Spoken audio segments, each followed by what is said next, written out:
নমো তাচ্ছা ভগবতো আরহতো সাম্মা সম্বুদ্ধাচ্ছা। জগৎ পূজ্য মহাকারণিক তথাগত সম্যক সম্বুদ্ধ শ্রীচরণে কৃতজ্ঞ প্রণাম নিবেদন করে প্রজ্ঞাপারমিতে অংশগ্রহণকারী সকল উপাসক উপাসিকাগণের নিরোগ দীর্ঘায়ু সুখী জীবন তথা জ্ঞান বিমণ্ডিত জীবন কামনায় শুরু করতে চলেছে আজকের বিভঙ্গ আলোচনা ক্লাস। সাধু সাধু সাধু বন্দনা বন্তে মঙ্গল উপাসক, আমাদের গাথা নাম্বার কত?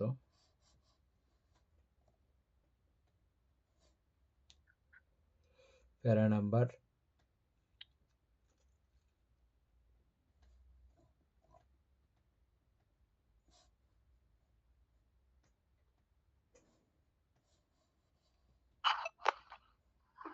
বলতে আমরা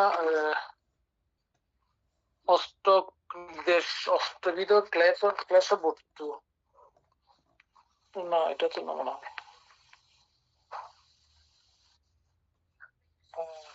হ্যাঁ সেটাই।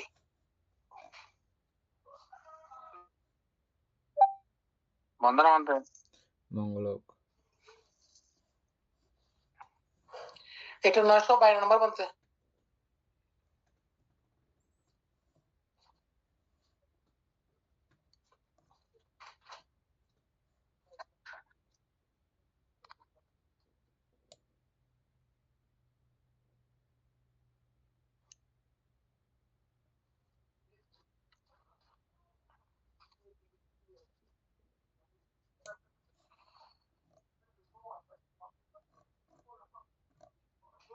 অষ্টবিধ ক্লেশ বস্তু কিরূপ?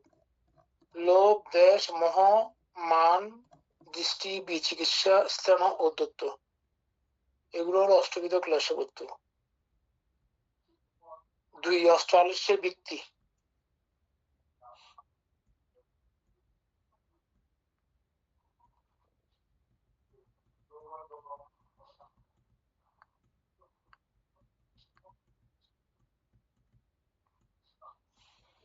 ভিক্ষুর করণীয় কর্তব্য আছে, তার মনে এরূপ হয়, আমাকে কর্তব্য করতে হবে, কর্তব্য কর্ম করতে হলে আমার দেহ ক্লান্ত হবে,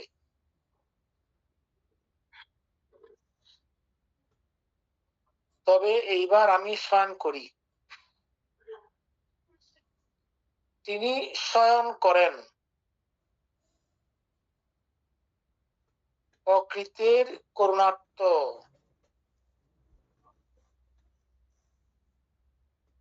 অকৃতের করুণার্ত, উপাদিতের সম্পাদনার্থ, মঙ্গলক।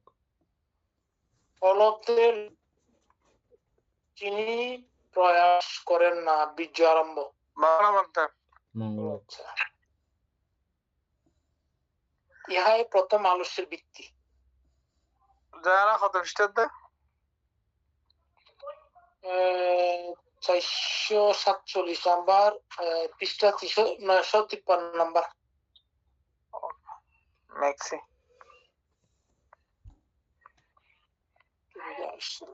আত্মন বোধ কাম আছে, আমি বেশি ক্লান্ত হয়ে যাইম গই, তাত্তন বালা আগতন কেনা ঘুম যাই লই। হয় এই হইলে প্রথম বৃত্তি। না আরো আছে বলতে। দ্বিতীয়। না আরো আছে বলতে, তিনি শয়ন করেন অকৃতের করুণার্থ।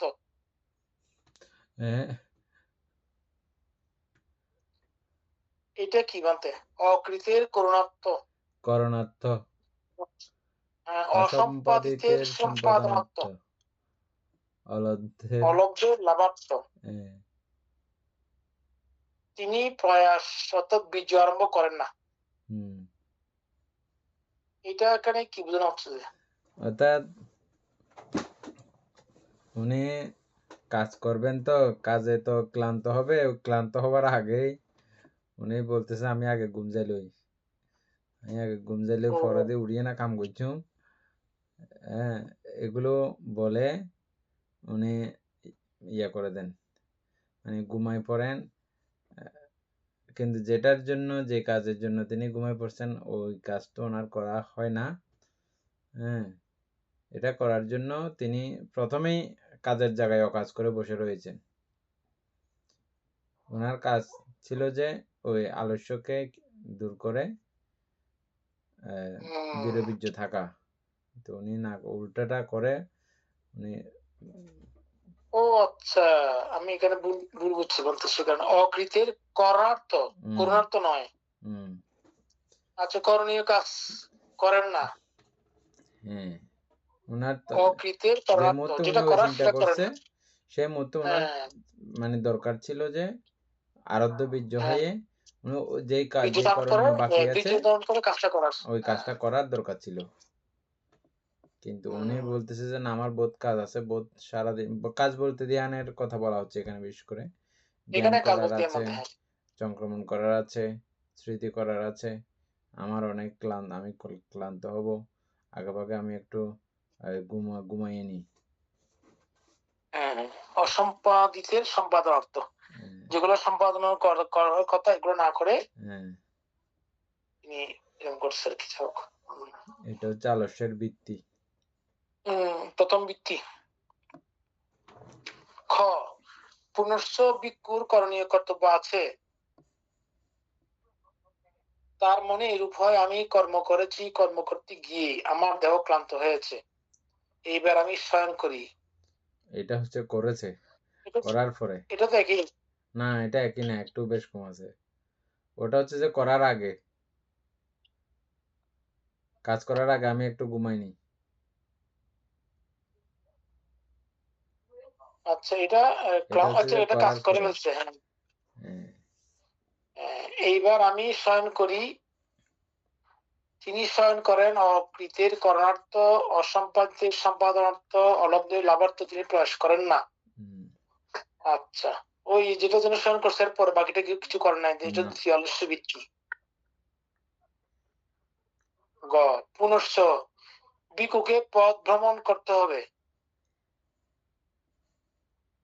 তার মনে এরূপ হয়, আমাকে পথ ভ্রমণ করতে হবে, বা করতে হলে আমার দেহ ক্লান্ত হবে, এইবার আমি শয়ন করি। আচ্ছা, তারপর হচ্ছে বাকিটা একই। ঘ, পুনশ্চ ভিক্ষু পথ ভ্রমণ সমাপ্ত করেছেন, তার মনে এরূপ হয়, আমি পথ ভ্রমণ করেছি, এরূপে আমার দেহ ক্লান্ত হয়েছে, এবার আমি শয়ন করি। তিনি শয়ন করেন অকৃতের করণার্থ, অসম্পাদ্যের সম্পাদনার্থ, অলব্ধের লাভার্থ তিনি প্রয়াস করেন না, ইহা চতুর্থ আলস্য বৃত্তি।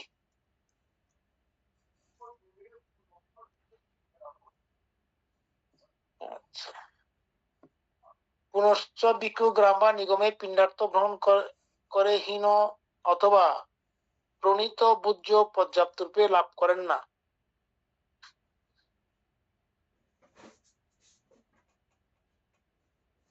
পিণ্ডার্থ ভ্রমণ করে হীন অথবা প্রণীত বুজ্য পর্যাপ্ত রূপে লাভ করেন না, তার মনে এরূপ হয়, আমি গ্রাম অথবা নিগমে পিণ্ডার্থ ভ্রমণ করে হীন অথবা উৎকৃষ্ট বুজ্য পর্যাপ্ত রূপে প্রাপ্ত হই নাই, আমার দেহ ক্লান্ত অকর্মণ্য হয়েছে, এইবার আমি শয়ন করি।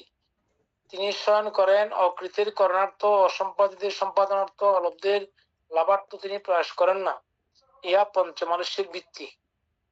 এখানে মধ্যে হীন বলতে হীন মানে নিচু আর কি, নাকি? হীন বলতে খারাপ, এখানে মানে খাবারগুলো উৎকৃষ্ট খাবার পাই নাই আর কি। ও আচ্ছা, হীন অতবোধ কিছু আছে, ঠিক আছে, হ্যাঁ দিস বলতে, ঠিক আছে।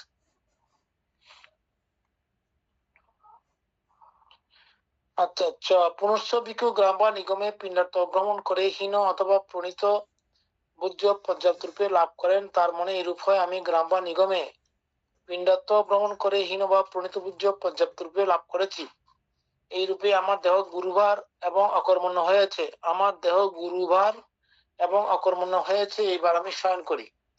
তিনি শয়ন করেন অকৃতের করণার্থ, অসম্পাদ্যের সম্পাদনার্থ, অলব্ধের লাভার্থ তিনি প্রয়াস করেন না, ইহাই ষষ্ঠ আলস্যের বৃত্তি।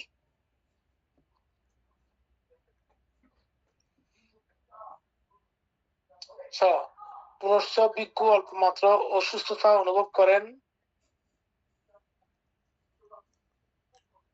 তার মনে এরূপ হয়, আমি অল্পমাত্র অসুস্থতা অনুভব করতেছি, এই অবস্থায় আমার শয়ন করা উচিত। এগুলো মাত্র সবগুলো তাহলে ভাবনার বিষয়, এগুলো তো আছেই। হ্যাঁ,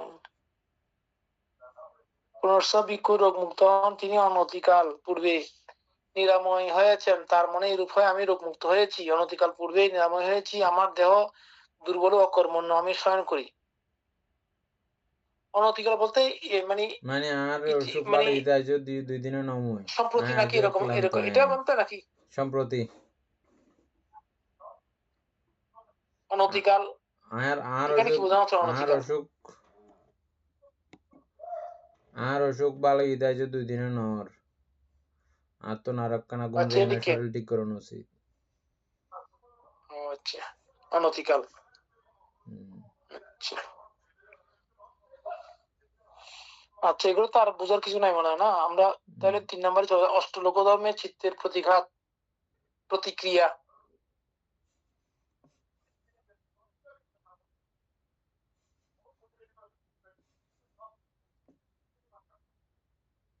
তন্মধ্যে অষ্টলোক ধর্মে চিত্তের প্রতিঘাত কিরূপ? লাভে অনুরাগ, হচ্ছে মহান্ধতা,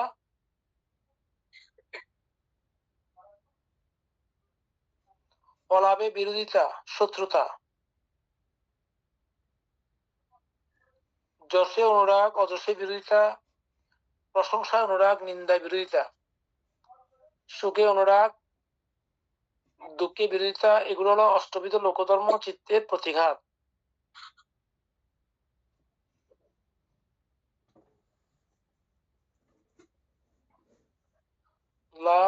লাভ অলাভ, যশ অযশ, নিন্দা প্রশংসা, সুখ দুঃখ, এই 8টাই তো না? ঠিক আছে।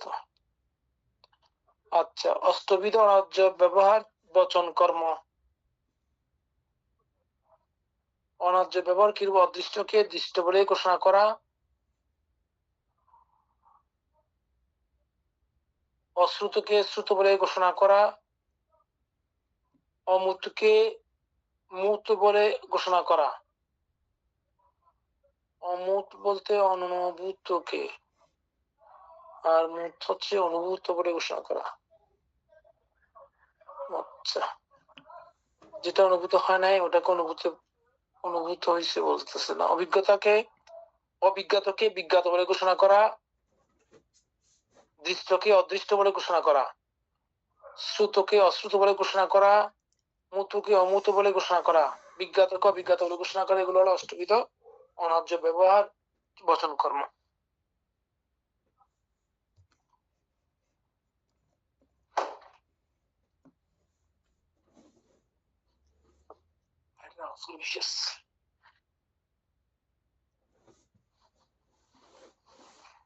তারপরে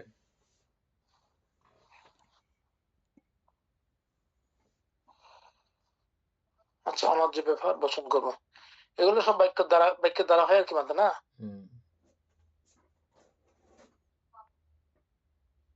আচ্ছা, ঠিক আছে, রাজ্য ব্যবহার করেন। অষ্টবিধ মিথ্যাত্ব, মিথ্যা দৃষ্টি, মিথ্যা সংকল্প, মিথ্যা বাক্য, মিথ্যা কর্ম, মিথ্যা জীবিকা, মিথ্যা প্রচেষ্টা, মিথ্যা স্মৃতি, মিথ্যা সমাধি।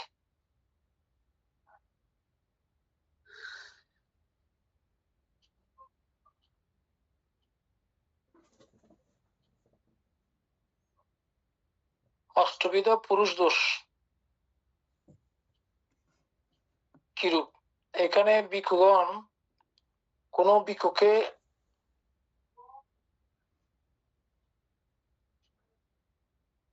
আপত্তির জন্য তিরস্কার করেন, আপত্তি মানে দোষ, এবং তিনি এভাবে তিরস্কৃত হয়ে বিষয়টি বিস্মৃতিশীলতার অজুহাতে এড়িয়ে যান, এ বলে আমার স্মরণ নেই, আমার স্মরণ নেই, ইহা প্রথম পুরুষ দোষ। ও আচ্ছা,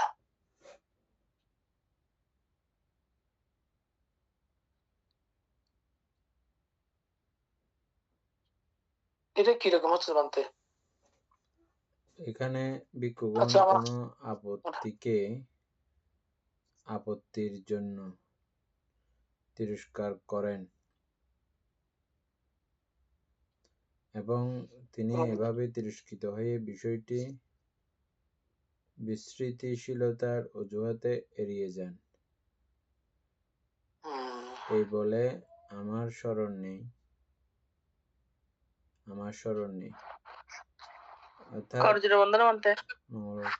অর্থাৎ এগুলোকে আমাদের ভিক্ষুদের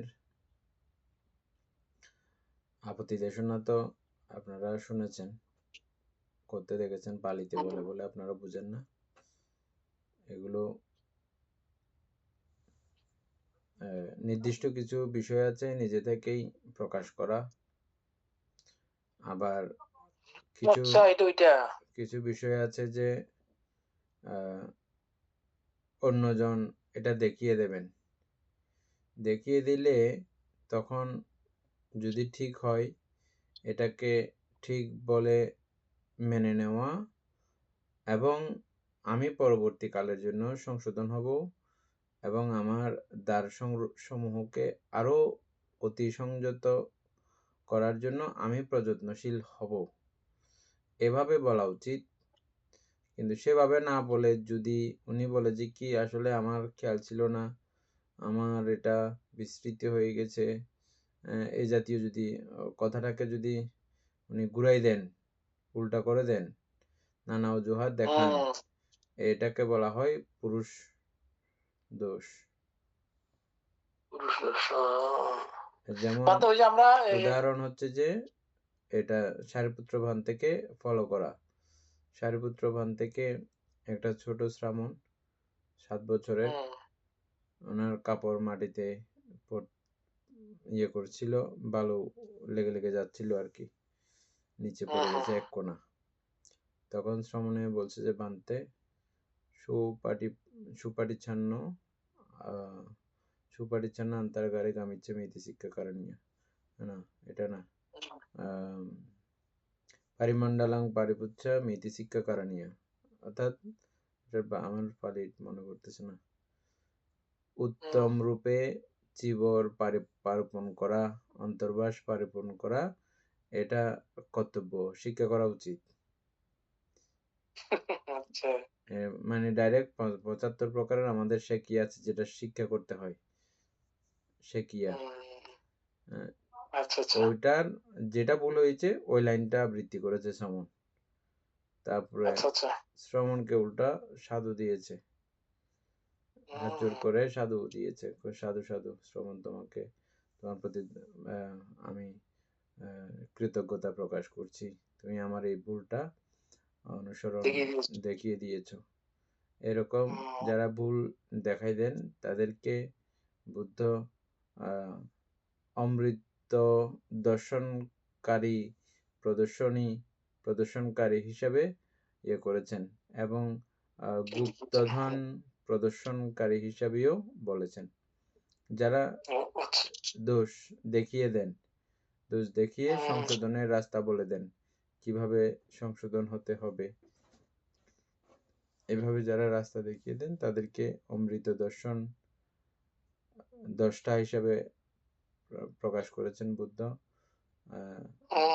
নিধি দ্রষ্টা হিসাবে প্রকাশ করেছেন।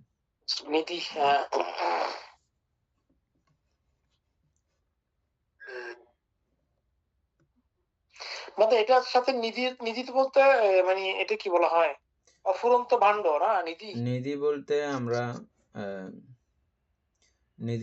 নিধি সূত্র আমরা পড়েছি না একবার, নিধি না আমরা পড়িনি।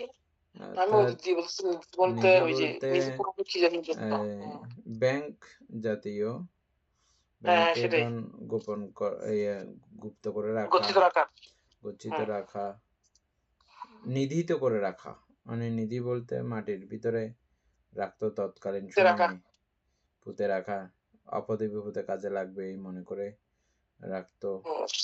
এটাই হচ্ছে যে নিধিকুণ্ড সূত্র একটা আছে, এটা রাজা প্রসেনজিৎ কাকে বলছিলেন যে আরেকটা রাজাকে, আমি ধন এখন ভূতে মানে নিধি করে রাখতেছি, রাজা আবার কি ধন নিধি করতেছে এটা জিজ্ঞেস করতে এগুলো বললো আর কি। পুণ্যকর্ম করে আমার সম্পদগুলোকে আমি মানে গচ্ছিত নীতি করা করতেছি। আর যেগুলো এখানে আছে এগুলো আমার সঙ্গে যাবে না কোনো কিছু, কিন্তু আমি এগুলো যেগুলো নিধি করতেছি এগুলো আমার অনুগামিক নিধি, আমার ইহজন্মীয় কাজে লাগবে এবং পরজন্মীয় কাজে লাগবে। বোধিসত্ত্ব পারমী পূরণকালে একবার এরকম করেছিলেন। রাজা হয়েছিলেন, রাজা হয়ে সব যেদিন বাবা মারা গেছে রাজা, উনি রাজা হয়েছেন, সেদিন বলতেছে যে আমি আমার সব দানগুলো আমার দাদু দাদু এবং দাদুর দাদু তারা কেউ নিয়ে যেতে পারে নাই, কিন্তু আমি সবগুলো নিয়ে যাব। তারপরে এটার মাধ্যমে মন্ত্রী পরিষদ সবাইকে আহ্বান করলো, আমি এগুলো সবগুলো নিয়ে যেতে চাই। তারপরে ওরা রাজাকে তো এখন না ভয় পায় না মানুষ, কিন্তু তৎকালীন সময়ে রাজা মানে খুব ভয়ঙ্কর, বললেই কাটি ফেলে, বললেই নানা ধরনের ভয়ঙ্কর অবস্থা। এই জন্য রাজা তৎকালীন সময়ে খুব ভয়ের একটা ব্যাপার ছিল। হ্যাঁ, কিছু বলে নাই, তারা ভিতরে ভিতরে হাসাহাসি করতেছে, মাথা খারাপ হয়ে গেছে, নতুন রাজ্য পেয়েছে তো মাথা খারাপ হয়ে গেছে। হ্যাঁ, তারপরে বলছে না তোমরা যেটা ভাবছো সেটা না, আমি সত্যি সত্যি নিয়ে যাব। তোমরা যেটা ভাবতেছো আমরা ভাবতেছি এবার রাজা কেমনে জানে। তো বলছে যে দেখো তোমরা এই কথা বলার পরে এটা ভাববে, এটা আমি জানতাম। যার যার জ্ঞানের পরিধি অনুযায়ী সে চিন্তা করে। আমি যেরকম আমি আরেকজনকে ওরকমই ভাবতে চেষ্টা করি, ভাবি। যেমন এক গল্প আছে না, ওইদিকে ভোরবেলাতে হুজুরে মনে করতেছে যে ও নামাজ পড়ে, বাপরে আমি তো একলা না। আর সুরে মনে করতেছে যে মা আমি তো সুর একলা না, ও দেখতেছি চুরি করে আসছে। সুরে মনে করতেছে যে হুজুরকে চোর, হুজুরে মনে করতেছে যে ওকেও নামাজি, আমার থেকেও বড় নামাজি আরো আছে। যে যেরকম ওইরকম মাইন্ড থাকে না, এই জন্য তো বলছে যে আমি যেটা চিন্তা করতেছি তোমরা যেটা চিন্তা করতেছো সেরকম না, বিষয়টা অন্যরকম। তো বলছে আসো তোমাদেরকে আমি বুঝাই। তারপরে আমি প্রত্যেকদিন এইভাবে দান করতে চাই, এরকম করে আমি দান করব। আমার রাজ্যের কোনো মানুষ গরিব দরিদ্র এটা সেটাগুলো থাকতে পারবে না, এবং একদম প্রান্ত এলাকায় যত রকমের সমস্যা আছে, যত রিজনের সমস্যা আছে, এগুলো সবগুলো ইয়ে করো, ফাইন্ড আউট, খুঁজে বের করো। বের করার পরে আমি দেখব কোনটা সবচেয়ে জরুরি, ওখানে আমি সব ইয়ে করব। সমস্ত দানগুলো এভাবে একেবারে প্রান্তের এলাকার মানুষের সকল দুর্ভোগগুলো উনি দূর করে দিয়েছেন। দূর করতে গিয়ে ওরা সবাই ধনী হয়ে গেছে, মানুষ ধনী হয়ে তখন রাজাকে এত বেশি উপহার দিয়েছে, ওটা কিন্তু দান হিসেবে দিয়ে দিয়েছিল রাজ্য মানুষকে। পরবর্তীতে ওরা আবার রাজাকে দান করতে গিয়ে ও রাজ্যের পরিধি এমন ধারণ হলো, এমন কাণ্ড হয়েছে। অন্যান্য রাজারা যুদ্ধ করে করে রাজ্যের পরিধি বাড়ায়, কিন্তু এই রাজার সময়ে আশেপাশের যে অন্যান্য ছোট ছোট ছোট ছোট গ্রাম ছিল এগুলো বলতেছে যে আমরা এই রাজ্যের সঙ্গে যুক্ত হয়ে যাব। ওই রাজার সঙ্গে অনেকটা ইয়ে করে করে বিরোধিতা করে করে এই রাজ্যের সঙ্গে বিশাল মানে বড় হয়ে গেছে। এভাবে 2 রাজ্য 5 রাজ্য 6 রাজ্য 10 রাজ্য যুক্ত হয়ে গেছে, বিশাল মানে সাম্রাজ্যের মতো হয়ে গেছে। তারপরে এই দিকে আবার দানের পরিধি ক্রমান্বয়ে বাড়তেছে, বিশাল অনেকগুলো রাজ্যের সুখের একটা কারণ হয়ে গেছিল। ছোট্ট একটা চিন্তা, ছোট্ট একটা ভাবনা, হ্যাঁ আমি সব ধন আমার সঙ্গে নিয়ে যেতে চাই। কিন্তু উনি সারা জীবন দানও করে গেলেন, সত্যি সত্যি উনি সবকিছু নিয়েও গেলেন, ওনার যাবতীয় সম্পত্তি। আবার এখানে কোনো রকমের কমতিও হয়নি, রাজ্যেরও কোনো প্রকারের ক্ষতি হয়নি, বরঞ্চ রাজ্য আগের থেকে 4 গুণ 10 গুণ আরো বর্ধিত হয়েছে। এটা মানে তথাগত সম্যক সম্বুদ্ধ এই দমনীতিগুলো, এই সুন্দর সুন্দর ব্যাখ্যাগুলো বিভিন্ন রাজা মহারাজাকে দিতেন। বলছে তিনি এগুলো বলার পরে বলতেন দেখো এটা শুধু গল্প কথা না, তোমরা ট্রাই করে দেখতে পারো। এগুলো আমার জীবনের কথা। তখন হ্যাঁ, তোমরা বলতে পারো হয়তো তখন অন্যরকম ছিল যে এখন এরকম নাই। আমরা বলি না অনেক সময়? এটা আগের দিন এরকম বলি মাত্র হইতো যে বলি। এখন হয় না। হ্যাঁ, আরে আমার মন তো আগের মতোই আছে। সবকিছু আগের মতোই আছে। আমি এখন ভালো কাজ করলে এখন আনন্দ পাই। খারাপ কাজ করলে এখনই আমি কষ্ট পাই। হ্যাঁ? এটা কোথায় কিচ্ছু পাল্টায় নাই। আমরা ইচ্ছে করে বলে এগুলো পাল্টায় ফেলতেছি যে। আসলে কারণ সবকিছুই সবকিছু বলতে হ্যাঁ, আগের মতোই আছে। আমরা আচ্ছা আমাদেরকে সবকিছু পাল্টায় ফেললে আমার মতো করে আমি পাল্টে যাব। আমি সুখ পেতে শুরু করব, স্বস্তি পেতে শুরু করব, আনন্দ পেতে শুরু করব। এরকম এই নিজের গল্প কাহিনীগুলো বুদ্ধ বিভিন্ন মানুষকে এগুলো বলতেন। তাদের পার্থিবভাবেও যেন সুখে থাকতে পারে।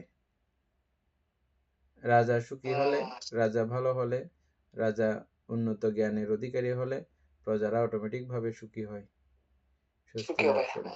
আচ্ছা, আচ্ছা, যাই হোক, আমরা কি কথা থেকে এখানে গেলাম? মানে আমরা এতে গেছিলাম যে এই যে বিস্মৃতিশীল ইয়ে করার ও, স্মৃতি নাই, স্মরণ নাই। এখান থেকে আপনি স্মরণ বিষয়টা প্রথমে ওই রাজা প্রসেনজিতের ওইখান থেকে গিয়ে এখানে গেছেন আর কি মধ্যে। হুম।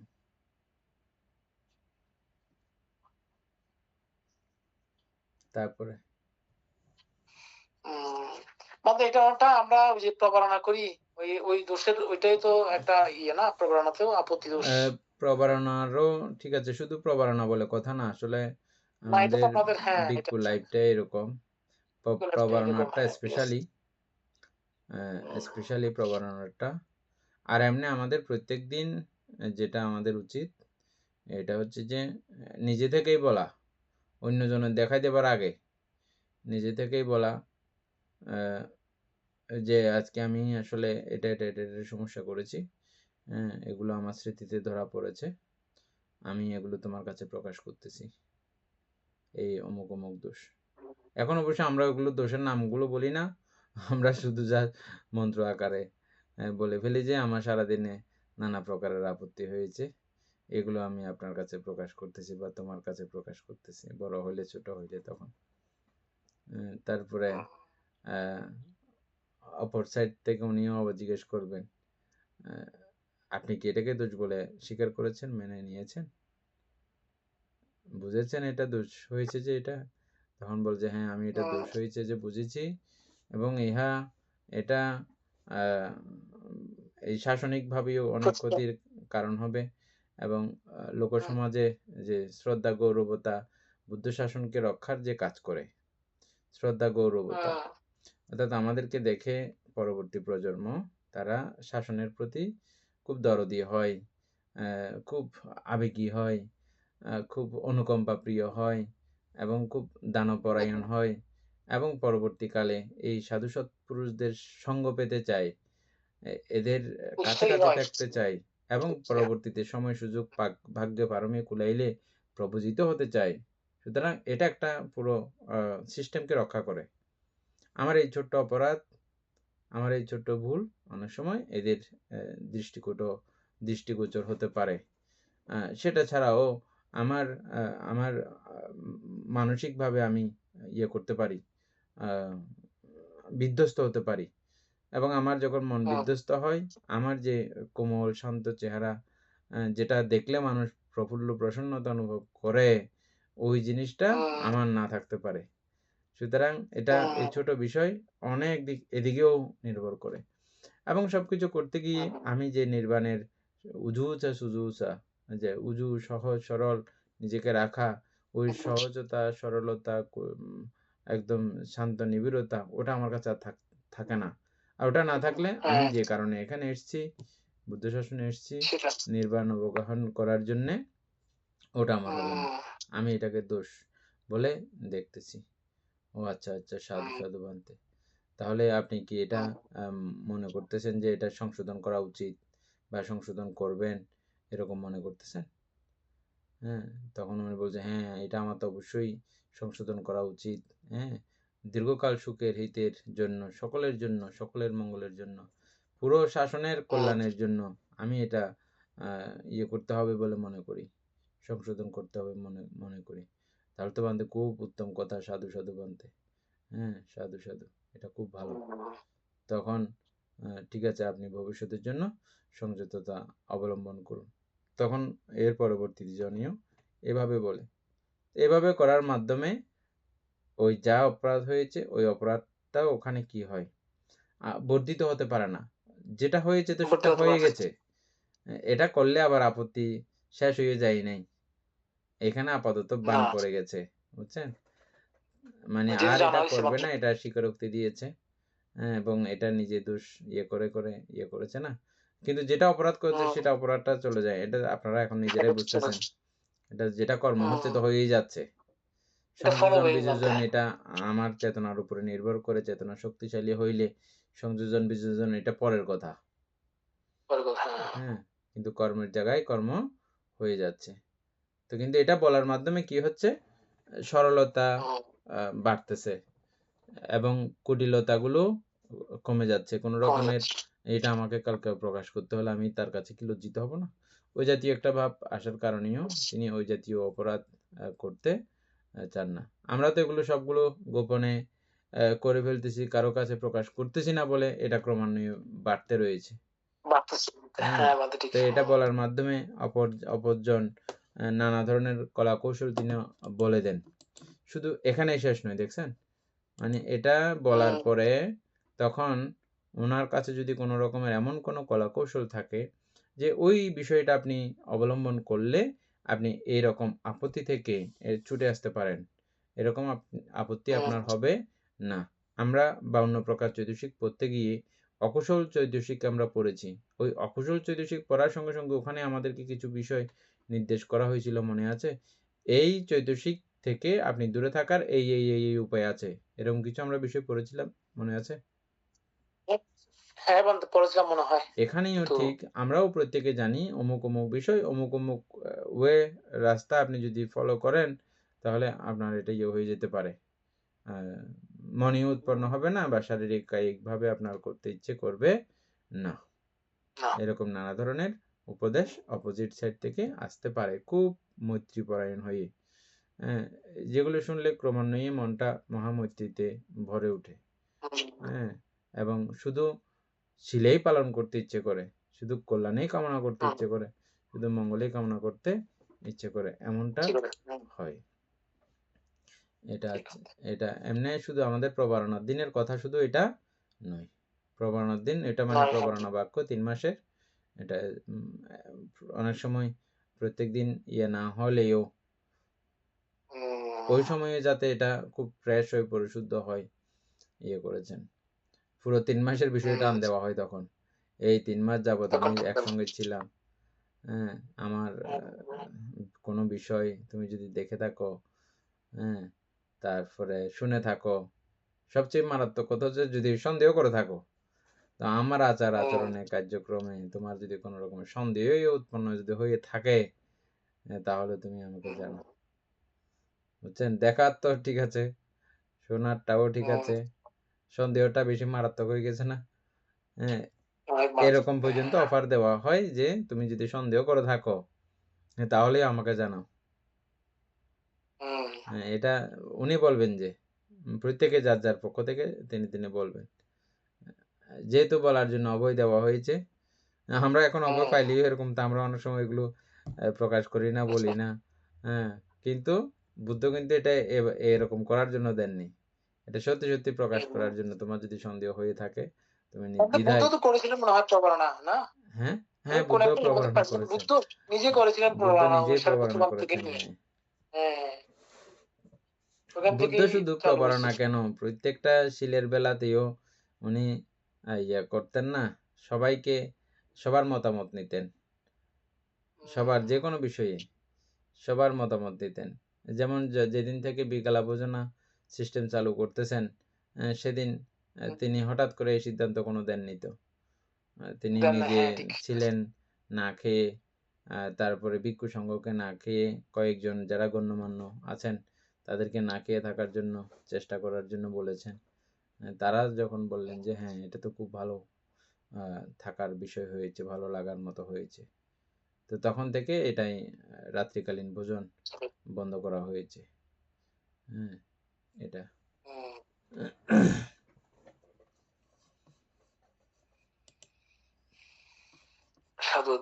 কি জানলাম খ পুনশ্চ ভিক্ষুগণ কোন ভিক্ষুকে আপত্তির জন্য তিরস্কার করেন এবং তিনি এভাবে তিরস্কৃত হয়ে হঠাৎ করে কোনো চিন্তা না করেই তিরস্কারকারীকে বলেন, অজ্ঞ বোকা, আপনার কথা বলার কি অধিকার আছে? আপনি কেন মনে করেন যে আপনার কথা বলা উচিত? ইহা দ্বিতীয় পুরুষ। ও আচ্ছা, এরকম হয়। হ্যাঁ, আপত্তির জন্য তিরস্কার করেছেন, উল্টা হয়ে গেছে মনে হয় এটাতে। আগেটা তো সুন্দর ছিল, সাবল ছিল। ভিক্ষুগণ কোন ভিক্ষুকে আপত্তির জন্য তিরস্কার করেন এবং তিনি এভাবে তিরস্কৃত হয়ে হঠাৎ করে কোনো চিন্তা না করেই তিরস্কারকারীকে বলেন, অজ্ঞ বোকা, আপনার কথা বলার কি অধিকার আছে? আপনি কেন মনে করেন যে আপনার কথা বলা উচিত? তবে এখানে একটু মিস্টেক আছে। বিশেষ করে ওরকম করে তিরস্কার করতে পারে না, এবং কি গুরুভান্তেরাও কোনো ছোট ভিক্ষুকে কোনো রকমের তিরস্কারমূলক ভাবে বলতে পারে না। একে মানে যে শব্দটা আছে না, এটা একটু ব্যতিক্রম হয়েছে।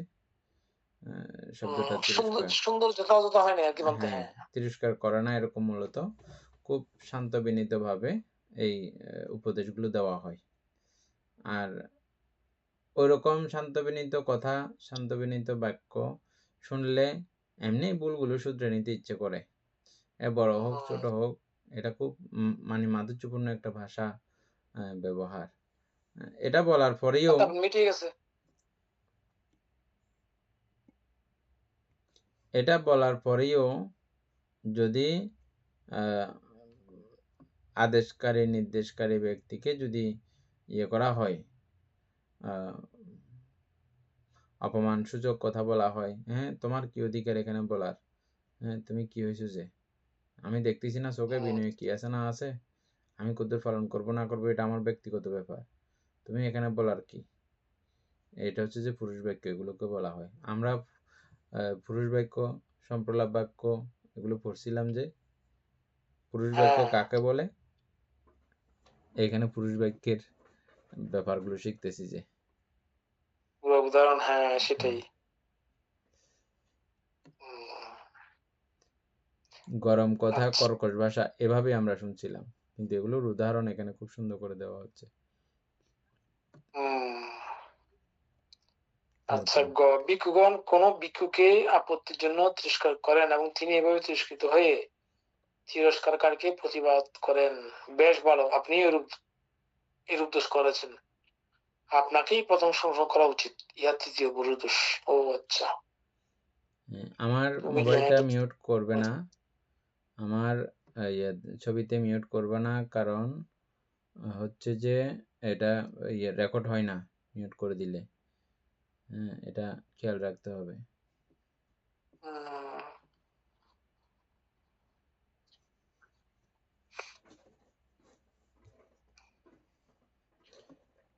তারপরে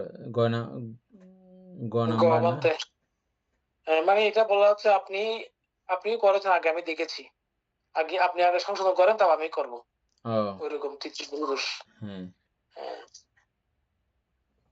তারপর ঘ হচ্ছে কি, ভিক্ষুগণ কোন ভিক্ষুকে আপত্তির জন্য তিরস্কার করেন এবং তিনি এভাবে তিরস্কৃত হয়ে অন্য প্রশ্ন দ্বারা প্রশ্নটি এড়িয়ে যান, বিষয়টি একদিকে ঘুরিয়ে দেন এবং ক্রোধ বিদ্বেষ মুখবাড়িতে প্রকাশ করেন, ইহা চতুর্থ পুরু দোষ।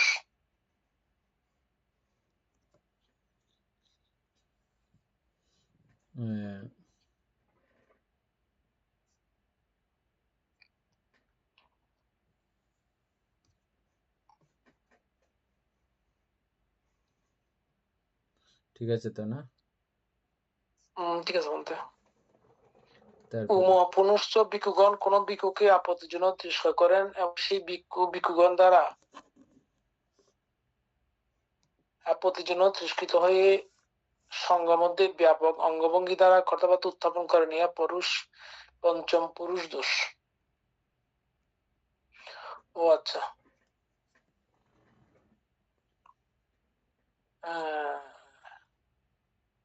এটা সংঘের সামনে গিয়ে ব্যাপক অঙ্গভঙ্গি দ্বারা কথাবার্তা উত্থাপন করেন,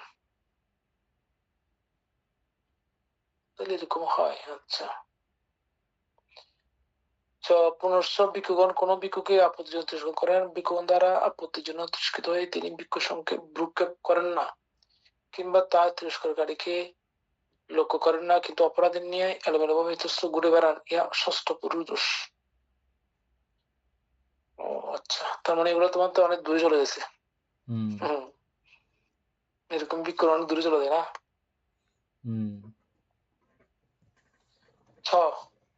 পুনশ্চ ভিক্ষুগণ কোন ভিক্ষুকে আপত্তির জন্য তিরস্কার করেন, সেই ভিক্ষুগণ দ্বারা দোষের জন্য তিরস্কৃত হয়ে বলেন, আমি কিন্তু কোনো দোষ করিনি, না না আমি দোষী নই।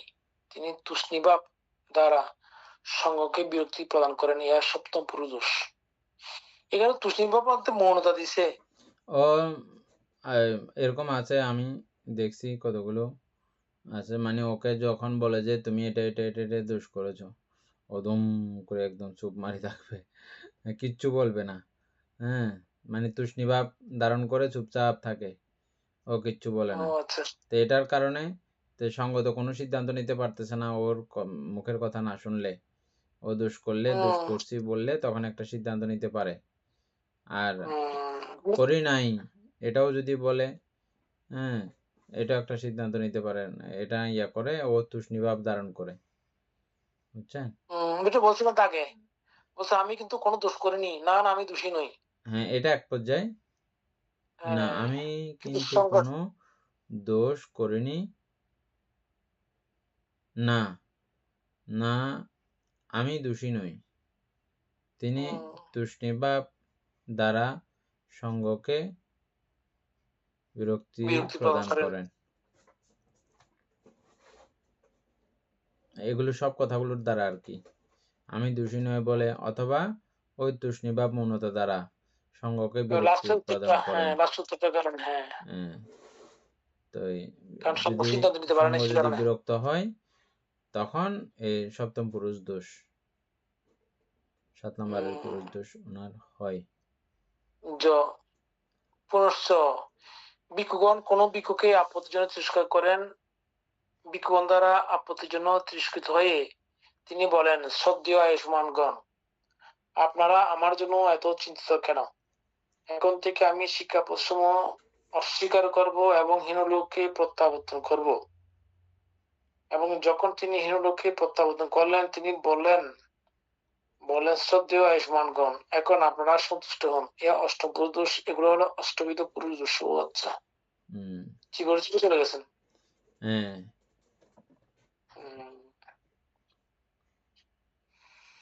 আচ্ছা,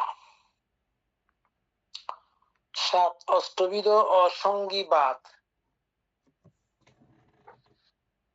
958 তন্মধ্যে অষ্টবিধ অসঙ্গীবাদ কিরূপ? এটা আমরা ব্রহ্মজাল সূত্রে পড়ছিলাম যে সেম ওই ঘটনাগুলো আসছে পুরো।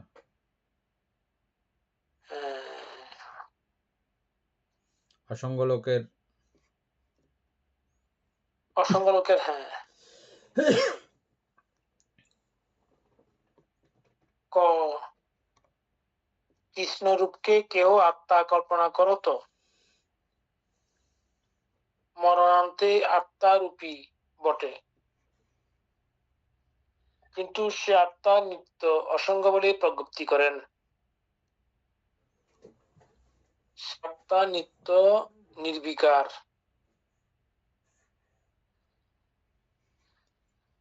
অসঙ্গ বলে প্রজ্ঞপ্তি করেন।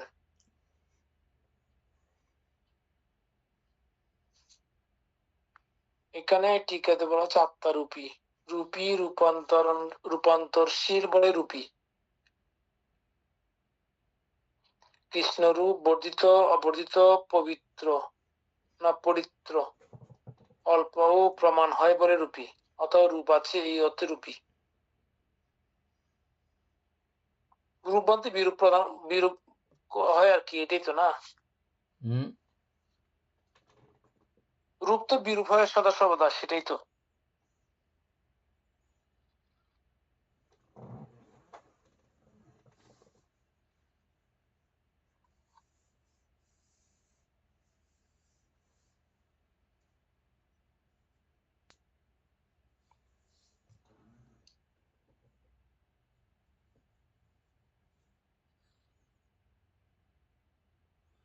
রূপ তো সদা সর্বদা বিরূপ প্রাপ্ত হয়।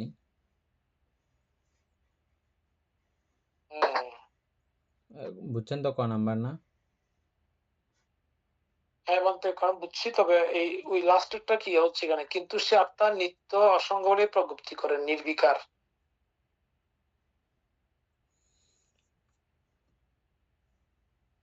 কৃষ্ণরূপকে কেহ কৃষ্ণ কল্পনা করিয়া আত্মা মরণান্তে কল্পনা করো আত্মারূপী বটে, বটে। কিন্তু সে আত্মা নিত্য অসঙ্গ বলে প্রজ্ঞপ্তি করেন।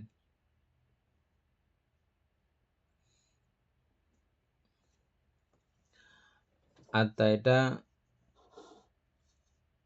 রূপ ধারণ করেছে পরবর্তীকালে মৃত্যুর পরে, কিন্তু সংজ্ঞাহীন। কেন এরকম ধারণা হওয়ার পেছনে কারণ ওই যে আমাদের 31 কল্পনা লোকভূমির করেছেন। অসংখ্য লোককে দেখার কারণে, অসংখ্য লোকে যান, ওই অবস্থা দেখার কারণে এই অবস্থা তো ওনার কাছে উৎপন্ন হয়।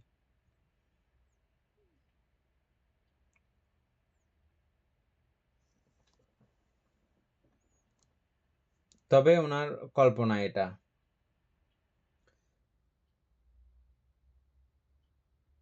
হ্যাঁ কল্পনা বলছে তো বলতে, খ্রিস্টরূপকে কেউ আত্মা কল্পনা করো তো।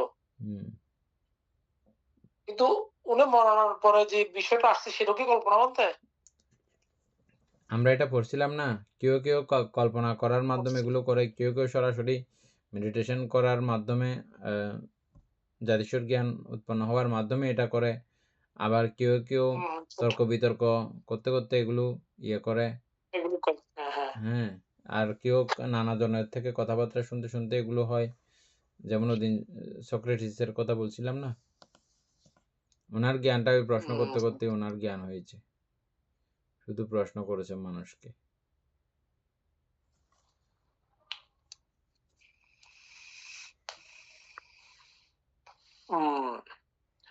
আচ্ছা, খ অরূপ সম্পত্তিকে কেহ আত্মা কল্পনা করো তো। মনাতে আত্মা অরূপী বটে, কিন্তু সে আত্মা অসঙ্গ বলে প্রজ্ঞপ্তি করেন।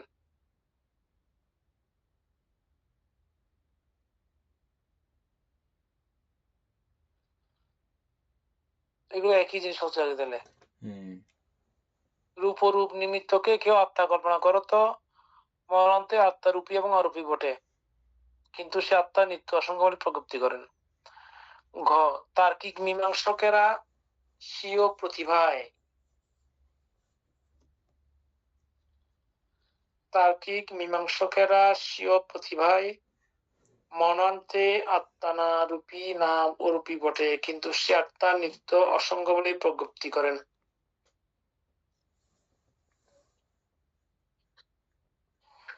যারা তার্কিক বলা হচ্ছে এখানে, মীমাংসা করে, ওনাদের মধ্যে ওই তার্কিকের একটা প্রতিভা, সেটা বলা হচ্ছে বলতে নিজস্ব। হ্যাঁ, তার্কিক, যারা তার্কিক তাদের ইয়ে থাকে না, ওই যে তর্ক করতে করতে, কথা বলতে বলতে, এখন যে বললাম সক্রেটিসের কথা, মানে পুরো ইয়া হয়ে গেছে না, বিশ্ববিখ্যাত দার্শনিক হিসেবে পরিচিত না। তারপর হচ্ছে কৃষ্ণ ভাবনাকারীদের মধ্যে কেহ মরণান্তে আত্মা শান্ত বটে, কিন্তু সে আত্মা নিত্য অসঙ্গ বলে প্রজ্ঞপ্তি করেন। হচ্ছে শান্ত শান্ত অনন্ত। কৃষ্ণ ভাবনাকারীদের মধ্যে কেহ মরণান্তে আত্মা অনন্ত বটে, কিন্তু সে আত্মা নিত্য অসঙ্গ বলে প্রজ্ঞপ্তি করেন। একই কথা, এগুলো 8 ভাগে ইয়ে করা হয়েছে আর কি। হ্যাঁ বলতে এটা স্কিপ করে যেতে পারেন। 8 নম্বর অষ্টবিধ নৈব সঙ্গী না সঙ্গীবাদ। এটাও সেম, এটা স্কিপ করতে পারেন। এটাও সেম।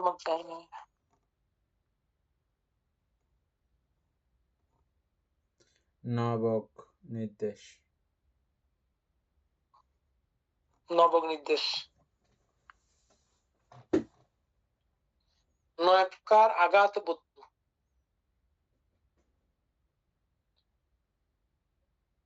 আঘাত বস্তু কিরূপ? আমার অনন্ত সাধন করেছে বলে আঘাত উৎপন্ন হয়। অনন্ত সাধন মানে ক্ষতি, আঘাত বিরক্তি বিদ্বেষ উৎপন্ন হয়। আমার অনন্ত সাধন করতেছে বলে আঘাত হয়। বলতে অনর্থ অনর্থ সাধন করতেছে বলে আঘাত উৎপন্ন হয়। আমার অনর্থ সাধন করবে বলে আঘাত উৎপন্ন হয়। আমার প্রিয় মনোজ্ঞের অনর্থ সাধন করেছে, একই রকম অনর্থ সাধন করতেছে আছে এখানে বলতে এই তিনটা আর কি, করেছে, করতেছে, করবে। বর্তমান, অতীত, অনাগত, ভবিষ্যৎ, এগুলো হলো 9 প্রকার আঘাত বস্তু। এটা দিয়ে কি বোঝানো হচ্ছে? 2 নম্বর বাদ, এটা দিয়ে কি বোঝানো হচ্ছে এখানে? অর্থাৎ আঘাত আমার অনর্থ সাধন করিতেছে বলে আঘাত বা বিরক্তি বা দ্বেষ উৎপন্ন হয়। কেউ যদি আমাদের ক্ষতি করে বা আমার নানা প্রকারে অনর্থ সাধন করে, তখন আমার বিরক্তি বা বিদ্বেষ ভাব উৎপন্ন হয়। বুঝছেন? এটা ঠিক আছে, মানে বুঝছি, কিন্তু কথা হলো এটা কেন দিচ্ছি সেটা চিন্তা করতেছি। ওই তো মানে আঘাত এটা কেন উৎপন্ন হয় আপনার মনের মধ্যে বিদ্বেষ ভাব বিরক্তি ভাব কেন উৎপন্ন হয়, কি কি কারণে উৎপন্ন হয়? আচ্ছা, ওই জিনিসটা বোঝানো হয়েছে যে হ্যাঁ, কেউ আপনাকে ক্ষতি করলে আপনার এই বিদ্বেষ উৎপন্ন হবে, আঘাত উৎপন্ন হবে। আমার অনর্থ সাধন করিতেছে, সরাসরি যখন করতেছে তখন উৎপন্ন হয়। তারপরে আমার অনর্থ সাধন করেছে, করে ফেলেছে, তখনও উৎপন্ন হয়। করবে, তারপরে করবে বলে যখন ধারণা হয় তখনও বিরক্তি উৎপন্ন হয় বা আঘাত উৎপন্ন হয়। তিনটা তো নিজের মনের মধ্যে উৎপন্ন হচ্ছে মন্ত্রীটা। ওটা তো আগে ভাগে করবে সন্দেহ করে, আগে ভাগে খারাপ লাগা শুরু হয়ে গেছে। আচ্ছা, 2 9 প্রকার পুরুষ মল। আচ্ছা, ঠিক আছে। ক্রোধ, মোক্ষ, ঈর্ষা, মাৎসর্য, মায়া, সততা, মিথ্যা ভাষণ, পাপেচ্যুতা, মিথ্যা দৃষ্টি, এগুলো মনে হয় আগে পড়ছিলাম কোথায়, আর আগে মনে হয়। ক্রোধ, মোক্ষতা, ঈর্ষা, মাৎসর্য, মায়া, সততা, মিথ্যা ভাষণ, পাপেচ্যুতা, মিথ্যা দৃষ্টি, এগুলো হলো 9 প্রকার পুরুষ মল। আমরা 8 প্রকারের মধ্যে বোধহয় 8 হিসেবে পাইছিলাম আর কি। আমরা 8টা পাইছিলাম, হ্যাঁ, এগুলো মলের সাথে তুলনা করা হয়েছে।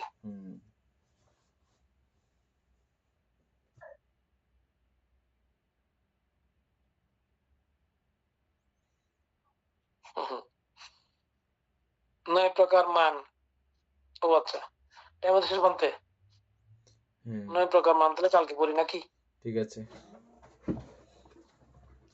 সদ্ধর্ম প্রাণপ্রিয় উপাসক উপাসিকা বৃন্দ, এতক্ষণ যাবৎ আমরা অভিধর্ম মধ্যে বিভঙ্গ আলোচনা করেছি। এতে আমাদের অপ্রমেয় পুণ্য সাধিত হয়েছে। পুণ্যরাশি অনন্ত চক্রবাসী সত্যগণকে দান করছি, গুরুভান্তিদেবকে দান করছি, মাতা পিতাগণকে দান করছি, এবং এই পুণ্যের কাছে আমরা প্রত্যেকে প্রার্থনা করব নির্বাণ লাভ অবধি অসৎ ব্যক্তি, মূর্খ ব্যক্তি, পাপমিত্র সংসর্গ লাভ না করে সদা সর্বদা জ্ঞানদর্শী কল্যাণ মিত্রের সান্নিধ্যে সংসর্গ লাভ করতে সক্ষম হই। এইরূপ সাধু কামনা পোষণ করে আজকের মতো ক্লাস এখানেই সমাপ্ত করছি।